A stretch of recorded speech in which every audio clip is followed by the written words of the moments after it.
ज्या सावलीत तू आज उभी आहेस ना, ती सावली आज मी माझ्या रक्ताचं पाणी करून धरून ठेवली.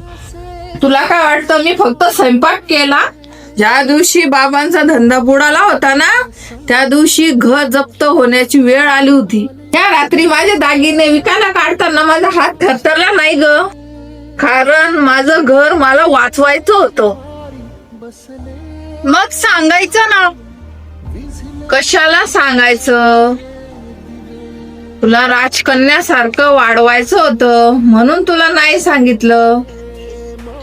तुला वाटतं मी फक्त 4 भिंतीत जगले? अगं, या 4 भिंती टिकवण्यासाठी किती घाव मी माझ्या अंगावर झेलले. तुला त्याची कल्पना तरी आहे का?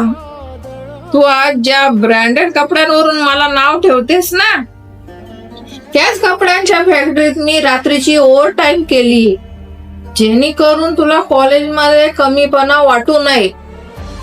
तुला माहिती कसं असणार? कारण तू तुझ्या जगात मग्न होतीस ना. तुला फक्त माझे फटके कपडे दिसले, पण त्या मागचा माझा स्वाभिमान दिसला नाही तुला.